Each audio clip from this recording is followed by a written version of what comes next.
Hello!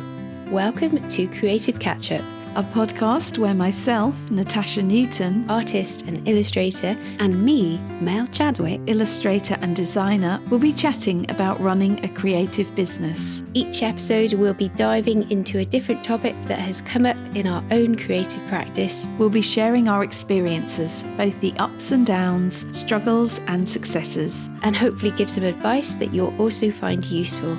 So join us for Season 2, Episode 4. as we chat about how we price our work for the illustration market and for fine art. And we'll also be answering some of your questions on pricing too. Hi Natasha. Hi Mel. Great to be able to speak to you again. And you. Today we are going to be continuing on from last episode when we talked about contracts and we touched on pricing and how to price work. So today we're going to chat in depth on how we price our work. For me, I'll be probably focusing on the illustration side, but you'll be focusing on the fine art side. So we are going to cover, I think, a lot of ground together. Let's hope so. So should we start with you, Natasha, how you price your work for fine art? Well, when I started, I found that pricing was really a very difficult thing, and I wasn't really sure how to go about it. So I think at that stage, did it because I hadn't sold, much work previously. I kind of worked it out so that I would give myself a half decent hourly rate for the pieces. But once you start selling, number one is I price the work partially on what it's sold for before. If I'm working on something similar and that piece before has sold for, £150, then I will take that into consideration. And I will also raise my prices a little bit every now and again, so they don't have like a big jump. So just every few months or every year, just raise them a little bit and just so they gradually go up. Because I think as you become more established and your work becomes perhaps more in demand, the prices should reflect that as well. So don't be tempted I would say not to do a massive jump in pricing, because that will really confuse people. I think they understand and they will trust you more if it just goes up gradually. And I think people expect it to go up as well. It would be strange if it stayed at the same rate, for years and years and years. I also take into account the size of the piece and the level of detail as well, because obviously some pieces are much more detailed and time consuming than others. So I kind of go by size, but then I'll also adjust it. So if we have two pieces, for example, that say they both measure 12 by 12 inches, they're both on canvas and they both measure 12 by 12. It could be that one has taken me 2 days to complete and one's just taken me a day. So I will charge a little bit more for the one that takes more time. What about materials? Because you work on canvas, but you also now work on paper. So what do you have a difference in price then, depending on what you are working on? Definitely, yeah. I price more highly for the pieces on canvas. So the equivalent size on paper would be cheaper than the painting on canvas, purely because I find that a lot of the time it takes me longer to paint on canvas. There are often many more layers of paint. So that layering aspect of it takes quite some time. And the materials involved, the paints and the canvas themselves, it's much more expensive than just paper and paint. So yeah, I have to take that into consideration too. Yeah, you also create work on pebbles and also books. So again, those are unusual things to work on. I just wonder, again, how do you price for those? Like, do you have like a figure that you have in mind? I kind of do. Yeah, when I started out, I was very unsure how to price these. And so I guess a little bit of that was done on a sort of per hour basis. So I would, that's a good way probably of pricing those type of things. Until, of course, then you become more, when you become more known for, say, painting on books or stones, and you have sold several of those items before, you then know what they sell for. And if they're selling too quickly, it often is a sign not only that the pieces are in demand, but also that they may be priced a little bit too low. So it's probably a good idea to raise the prices. And I've been doing that a little bit with the stones over the past couple of years, especially. If you go back to, say, 2018, a piece that I was selling for maybe £22 is now more like high 30s or £40. I did raise those quite a lot because I think I was really underselling those, undervaluing them. Yeah. And so this is the thing with art pricing. It's very difficult to know how to get it right. So all I can say is that I priced them at a certain level. They were selling incredibly well and I couldn't keep up with demand. So I knew the time and effort that I was putting into them, and the fact that it had taken me years to get to that level of skill. So I knew they should be priced higher than they were. So I basically just over a couple of years just raised the prices slightly. Kind of each time I would release sort of a new batch of stones, a new collection, I would raise the prices a little bit and then a little bit more. And I think I'm at a level now where I feel like I'm actually getting the amount for them that I should be getting, which I probably should have been charging a while ago, yeah. You've talked about originals, how you price for originals. What about when you're pricing for prints? You have to take into account a few different factors. So you have the size, you have the quality of the print. So whether it's just like a very basic poster kind of print, or whether it's a more expensive fine art print with archival inks and archival paper, and whether it's a limited edition or open edition. So for those who don't know, a limited edition print is a print run that is limited in terms of the number of prints that will ever be produced from that design. So it could be 50, it could be 100, it could be 500, it just depends. An open edition is when the artist makes an unlimited number of the prints. So the open edition prints are always going to be cheaper. What about when people commission you? Is that going to be, again, a different pricing structure for you? Yeah, I mean, I used to charge the same for commissions as I did for the work I produce normally, just for myself and then put in my shop or sell through an exhibition or whatever. But I've recently decided to start charging a little bit more for commissions because of the extra work involved. And I think that's probably a very wise thing to do because there can be a lot of back and forth with commissions. You do a lot of extra emailing and you're perhaps sending photos and you're keeping them updated. And you're also taking into account the person's wishes for the piece of artwork. Sometimes they're happy for you to just have free reign and to do whatever you like. And those are always the best commissions. And I think often they're the ones that turn out the best as well, because you're allowed to have that creative freedom and make the decisions for yourself, which is how I would normally work when I'm just working on things for myself. But yeah, I think if you're having to take into account exactly what they want, and sometimes you have to send a kind of rough sketch as well, just so they can sign it off and say, yes, this is what I want, and this is how I want this piece to look. Yeah, there's that extra work. So I think it's important to just charge a little bit more just so you're covering that. Do you put a limit of edits? No, I haven't done, because I haven't really needed to, not for private commissions. I don't have a contract, but what I do is I charge a deposit. I ask for a deposit of 25% before I start on the work.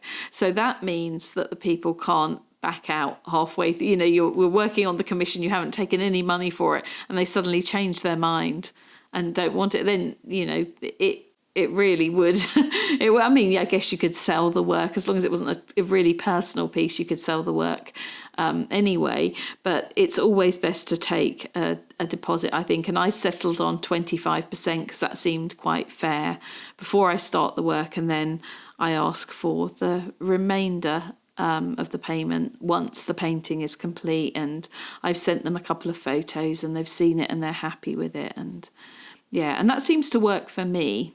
There are definitely not as many edits as when you're working on illustration work. So it might just be, oh, could you just alter this? And often I won't even have to do a sketch beforehand. You know, it's just talking through the ideas and getting a very clear image of the type of work that they like already. So they'll send me some examples of my work, and so we refer to those and we see which elements and which colours they like, and then I go from there. Yeah. Are there any other points to include in this section? There are many factors that come into play when you're pricing artwork, but I think really you have to be comfortable, and I think instinctively you know if something is priced too low or too high. So for me it is a lot about instinct and what I feel that piece is worth. Yeah. And I think you gain that actually through your experience as well, as you become more of a master as well in your field. I think you do kind of gain that knowledge. Definitely, yeah. Okay, so I'm going to talk a little bit about pricing for some illustration markets, and this is kind of going to be based on a combination of things. It's be based on my experience. I'm actually working for these markets, but it's also, I've got my trusty book, The Illustrator's Guide to Law and Business Practice by Simon Stern. We mentioned that book on last episode, and that's produced by the AOI. So the info that I'm going to give you is a combination, and hopefully it will be info that will be helpful for you when you're thinking about pricing for different markets. And we'll start with greetings cards. You can expect to receive the lowest amount of money for licensing greetings cards. For some reason, I don't know why they're priced so poorly, but you can probably expect a flat fee between $125 to $250 for a design. It will vary on maybe which country you're based in as well. America always seemed to do better for paying than the UK. So if you can get a greetings card company based in America to license your designs, you'll probably find that the fee will be higher than in the UK. Sometimes you can also expect to receive royalties as well when you're doing greeting card designs. I know I've got that arrangement actually with an American greeting cards producer at the moment. They paid me in advance, and then I receive royalties every 6 months on greetings cards that I produced for them about 3 years ago now.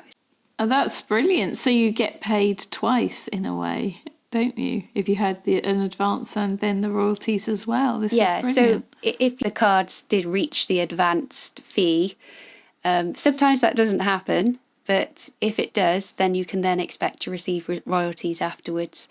Yeah, probably royalties actually with greetings cards is the place where maybe you could make money if they keep selling your designs. Okay, the next market area, magazines. This will be like editorial work, and again, prices vary depending on how big the magazine is, what their distribution is. So you can expect though to be paid.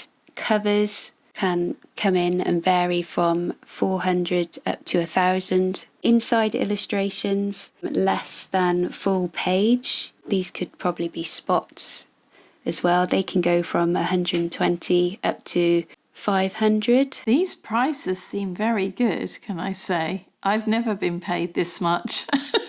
This is an education. And then a full page inside illustration can go from 300 up to 800. But it all depends on, again, the size of the magazine. What is their print run? What is the distribution? And also what's the usage? I mean, it may just be for the month. Probably is just for the month that they're going to be using it for. I quite like working for magazines because you do the work for them, you get paid, and then after a month you can reuse that work or do something else with it. The only downside, I guess, about working with a magazine is sometimes you get really, really tight deadlines. You have to turn around the work very fast. If you like working fast, and you can, then Yeah, it could be the thing. it's great. Should we go on to book covers? Okay, so again, they vary depending on the publisher. You can expect from 400 to, again, 1,000 for a book cover. If you are working with self-published author, it probably will be less. You see, I would think that book covers should be more than magazine covers, but it's actually around the same, isn't it? Yeah, done a few book covers, but 400, it seems to be around that mark. Can I say that there are a lot of magazines out there who are offering a lot less than these prices that Melanie is stating? If only it was this wonderful. I mean, some of them, yes, I have been paid these prices, but not all of them. No, and I think they try to get away with a lot less a lot of the time. I think sometimes you have to just go for it and just say, well, no, this is how much you can expect. Yeah. I'm much more capable of doing that now because I don't really care whether I get the job or not. Because I find I make more money just doing my own thing. Yeah, but that's the right mind frame to be in, actually. If you're like really desperate, you may then not ask the proper price or not. This is because you really true. want the work, so you feel like you can go in lower. But the thing is, then you're undercutting yourself. Yeah, and it can only go downwards from there, because if everyone does that, then the prices will just drop and drop, won't they? Yeah, and it comes into that thing that we talked about, where, you know, should you work for free or should you work for low pay? Because, like you were saying, if you're more desperate for the work, you're more prepared to accept a low fee in the hope that it's going to lead on to something else. But I think that we really, as illustrators, need to value our work and we need to stand firm. Educational books. So, yeah, it's not so good as this market, educational books, because sometimes you're asked to produce a load of work for next to nothing. So I'm getting my information here from the book, and they say about 300 to 500 per double page spread seems to be normal, although the worst that they've come across was £50 per page, which is probably where a lot of them are expecting. Yeah, so I think you're quite optimistic if you are getting 300 to 500. To be honest, for an educational book. Dream, yeah, that sounds quite good, doesn't it? Yeah. Children's picture books. Oh, yes, I'm curious to know about this one. It should be more than educational books. Yeah, I think you're mostly paid with an advance and then royalties. That's what it's saying here. What are they saying the advance is? So the advance should be between 3,000 and 5,000, sometimes more. But I guess be aware that the book may not sell enough copies to earn anything more than the advance. Yeah, and if you're working on an entire book, that doesn't sound like very much, does it? No. I mean, if the book does well and you then get royalties as well, yeah, it's better. Exactly. I mean, if you do produce a book that is a bestseller, then you could probably make quite a lot on the royalties. But yeah, it's a lot. I know it's a lot of work. You may expect more than that, and maybe you should expect more than that. Maybe I think you should closer to 7,000, 7 to 10, maybe. Definitely, yeah. I wouldn't do it for any less than that. This is why I think illustrators need to concentrate on coming up with their own designs and then putting them onto products themselves and selling them through their own shops. This is like, so just basically just do stuff for yourself. Yeah, I do think that. I think I know that for sure I make more money doing my own thing than I've ever made through doing illustration jobs. This is why I'm not that bothered about them anymore, because I just know that if I make my own work and I put it in the shop and I make prints from my work, I make much more money that way. Yeah, I've worked on a similar market, which not children's picture books, but a recipe book, and shared with 3 other illustrators, and we got paid probably three grand each, and we had to produce probably about 60 to 70 spots. But I mean, if you think about it, that was for one book, but because there were 4 illustrators working on it, we had to share that work out. If it was one illustrator, they may have been paid 12 grand, but they would have had to have made 240 spots. Wow. And what's a spot, Mel, for people who don't know? Like a vignette. So it's normally free floating, like an image. Right. So like, say, a lemon on its own. It's like a standalone illustration. Okay. So when that would make sense with a recipe book or food related books, because you'd have lots of spots around the text. So it's not like a whole, you wouldn't class it as a whole page or even a half page. It would be spot is your smallest. What is the smallest measurement? Right, okay. Yeah, so it may not take actually that long to do a spot. Yeah, depending on what it is, yeah. And if you know the style that you're working in, they can be quite quick to get out. In which case it's not that badly paid. Yeah, if it was like full pages, like double page spreads, and you were doing 60 to 70 for 3,000, then that wouldn't be a great deal. How about we do packaging? Oh yeah, let's do packaging. Okay, so again, there's a big variation depending on the manufacturer and the size of their company and the impact, where their food is going to be sold through. There's lots of things to consider. So again, for a small vignette for like a frozen fish pack, you could be expected to be paid 250, 300.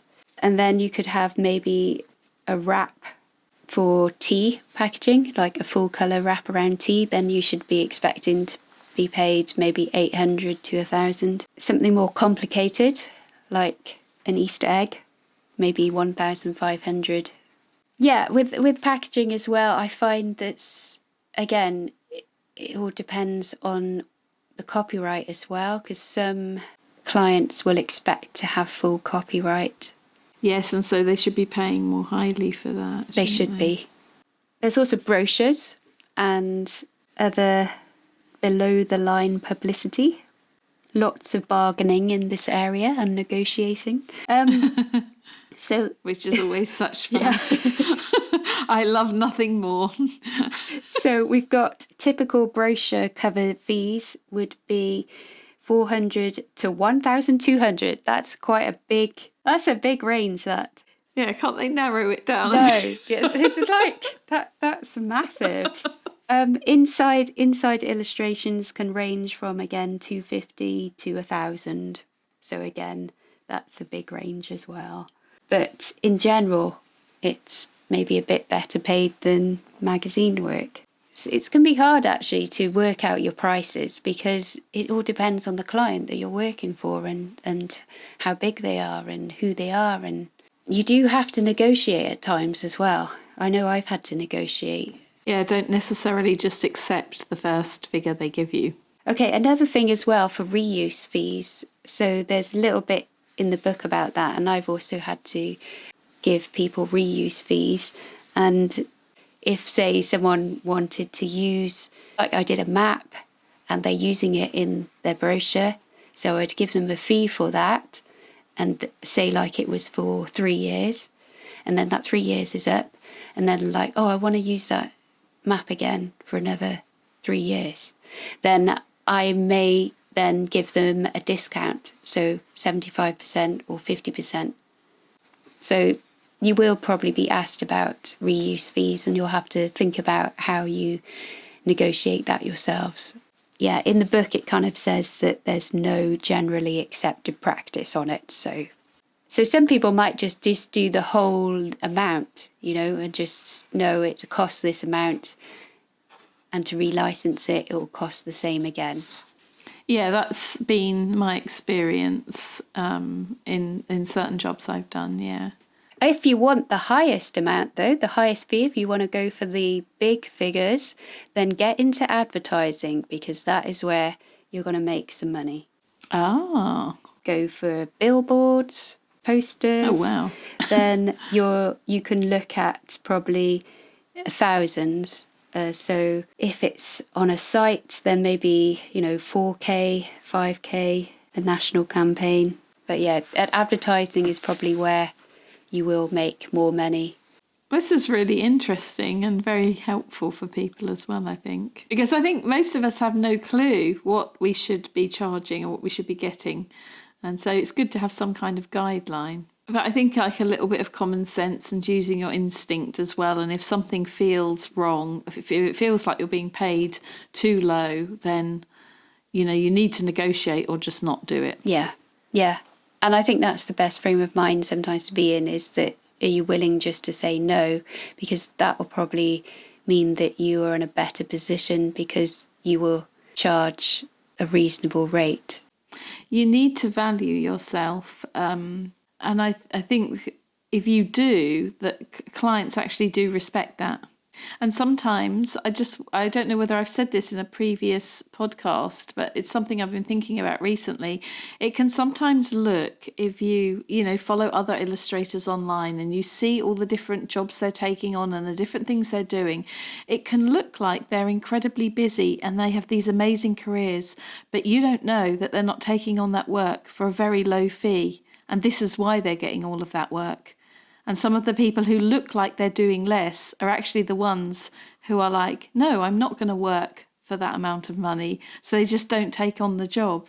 So it's interesting, the perception of, you look at somebody and see them as being very successful, but it could be a bit like the phrase you used earlier, kind of smoke and mirrors. Yeah, yeah. That's a good phrase. Definitely. Yeah. Hopefully that has been helpful. I know in the last episode we went over how you would charge. So again, if you're unsure, just go back to that episode and have a listen. I think that will help you price your work. And also, as I keep saying, the AOI are very helpful. If you join them, they will give you pricing help.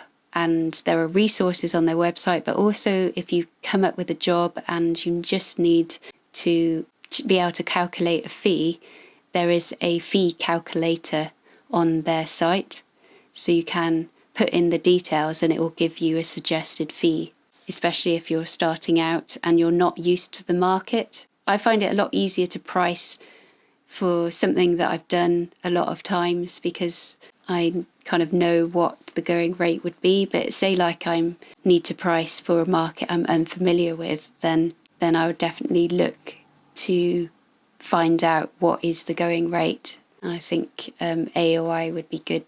And also maybe asking some other artists or illustrators who work in that field, what would you charge for this? I know some people are a little bit reluctant to share that kind of information, but I think if we were all a bit more open about it, it would help us all. Shall we now look at some of the questions that have been sent in from our listeners and see if we can answer them? Yeah, let's do that. Well, one of the questions we got asked was, how do you price originals? So we've already kind of covered that in the first part. I thought this one was an interesting question. Should we take into consideration our emotional attachment to a piece when pricing it?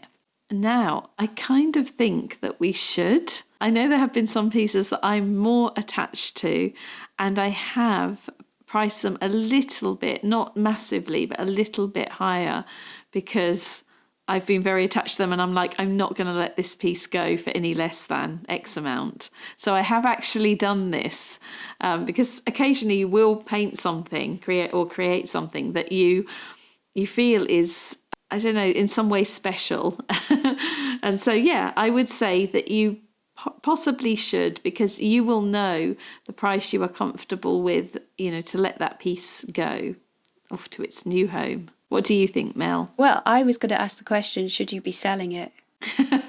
Yeah, this is another this is a good question, because if you are really attached to something, then you possibly shouldn't. I kind of feel though that I make work so that it can go and enhance someone else's life. I can't keep there are so many pieces I would have kept in the past that I've produced over the years, and I don't know, I would run out of space, and it's kind of nice that those pieces go off to a new home where they're loved and where they enhance somebody else's life. That's kind of the point in producing art, isn't exactly. it? It's to kind of share it. Yeah. You've got to, are you a business or are you just doing it for yourself? Yeah, I think it would be different if you were doing it as a hobby rather than as a business. Yeah, I do know that when I'm painting pieces, it's like, I know that I'm going to have to part with this. It's just sometimes it's harder than others. Okay, so another question. Should pricing as a beginner be lower compared to when you're more established? Definitely, yeah. When you're starting out, you don't necessarily already have that fan base or the following, the collectors that want to buy your work. So I think, value yourself. But yeah, as a beginner, it should be lower because you haven't had many years to perfect your practice. And I feel like, you will become better at things as you go along. And so the price should really reflect that. So I'd say my work used to be priced much more cheaply when I first started out, yeah. I'm just thinking that's definitely in the fine art world, and I think in illustration you should still start at a reasonable level, as in, so that you're not completely undermining the whole industry. but I think starting at a reasonable amount, then you've got room to go up as well, haven't you, as you become more experienced and quicker at turning around and being able to produce something that a client wants. So someone who's had like 20 years experience in illustration should be charging more. I think they should. I think it's like in any job. As you become more experienced in that line of work, your salary goes up, doesn't it? So I think it's the same for illustrators and for artists, yeah. So the next one was, do you price by the hour, the size, the expenses, all of the above? I'd say for me, all of the above. Yeah. Whereas I price per project and the usage of the work. So with illustration, it's more of a price by job rather than price by hour, you'd say, because that was another one of our questions here, wasn't it? So it's very similar to, do you price by the hour? And we've said it so many times, haven't we? About like, if you're pricing per hour, then the less experience you have, the longer you take. So you'll earn more than if you are very fast and you know what you're doing. You won't earn as much, which seems to be counterintuitive. It does. Yes, did you price your work cheaper when you first started selling? That's very similar to, should pricing as a beginner be lower? And I said yes, I definitely did price my work cheaper when I first started selling, yeah. Because there wasn't the same level of demand as well as my inexperience. Yeah, and I did price my work probably far too low, really, to begin with. But then that is a little bit of naivety and inexperience mixed in together, and then clients not maybe understanding the value of things either. But when you realise actually you need to pay bills, you need to be able to make an income, and your business viable, you have to charge proper rates or cost your work appropriately. So somebody asks here, is an hourly rate the best way to go plus materials? This is one way that you could do it, actually, certainly in the fine art world, but you need to choose an hourly rate that's a reasonable rate and not undersell yourself. So you definitely need to factor in materials costs, because when you're working as a fine artist, art materials are very expensive a lot of the time. So you definitely need to take that into consideration. So you could do it like that, where you do an hourly rate plus materials. That's one way of doing it, but just make sure that you don't undercharge for your hourly rate. Yeah, the only thing is though, if you spend like 10 hours on a piece, you might be pricing yourself out. You might have to accept that if you're doing it this way, that piece, if you've spent an awfully long time on it, much longer than you thought you would, that it's priced at such a level that it will take a while to sell. Oh, I like that, Natasha. You're optimistic it will sell. Oh, yeah. You've got to be optimistic, haven't you? What about the next question? Mates rates. Quite often find that friends expect free art. What do you think is a fair discount? Oh, We could say put in there friends and family. yeah. I find this really difficult because I always have this desire to give them a discount, friends and family, like close friends, for example. Whether you should or not is up for discussion. What do you think about this? I would say no, don't give a discount. Oh, okay. I mean, either give the work to them without any charge at all, or just don't give a discount. I'd rather like give them the work as a gift than. Oh, okay. But that would be like family, I think. I don't know. But if they're your friends and family, then and they want to support you. Yeah, I find this interesting. This question, quite often I find that friends expect free art. Yeah. I mean, these people are your friends. Yeah. They don't sound like they're being very supportive. Yeah, and you just end up, if you're working for a discounted rate, actually, it really does colour sometimes what you're doing as well. It can make you feel like quite bitter about it. And talking from experience, you just end up like not enjoying doing it because you're like thinking, well, they're obviously not valuing the work I'm putting in and they're expecting it for a cheaper price. They're not really then understanding how much it is worth. And then, yeah, they're not seeing the real value of you. And then they might say to someone else, oh, yeah, she can do it for you for this price. I'll get a good price for you. I don't think it's helpful or healthy for you or your relationship with that person. No, I think if they want to commission you or want to buy something, they should expect to be paying full price. And perhaps if you want to give them a little discount just because they're they're a close family member or they're your friend, I would say just like 10% or something. Just maybe knock a little bit off, but not a massive discount. I think that they shouldn't be really asking or expecting free art in the first place. No, yeah, I don't think that's a fair thing. And it should be your choice whether you give it. So we have an interesting question here that I think you could answer a lot better than me, Mel, which is about wholesale. And the person is asking pricing for wholesale, which allows enough of a profit margin for yourself. How do you do that? Okay, so you need to make sure that you cover your material costs, you cover your time costs, and any other costs, like overheads. But you've got to remember that the shop that is going to be buying from you at wholesale price will put up your cost by 2.5. So if I'm selling something to a shop for £4, they are going to charge £10 to their customer. So you will just be getting £4. But out of that £4, are you then making enough to cover your costs and a profit on top? Because if you're not, then it isn't worth doing it because you wouldn't be able to pay yourself. So you've got to really think, is wholesaling going to work for you as a business model? Is it going to actually bring in enough money to pay your materials, your overhead, but also pay you a wage as well? I know for me, I did it for about 5 or 6 years. I was using a wholesale model.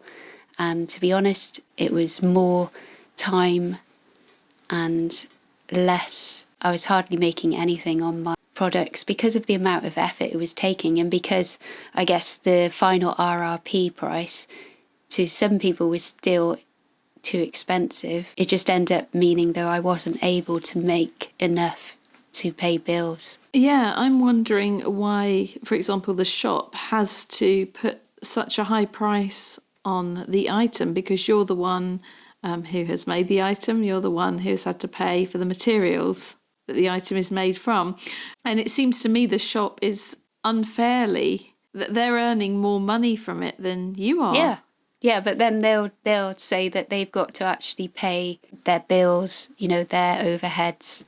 Yeah, they are earning more than you on it. It's a very difficult market sometimes to get right, and you may end up having to spend a lot to launch these kind of things, so that you may have to manufacture a lot in order to actually get a a reasonable profit margin. Yeah, I've often had people asking me whether I do wholesale, for example, when I did the prints, and I did supply a couple of small shops and galleries with some prints, but it never made me very much money, and so I just stopped offering wholesale. Yeah.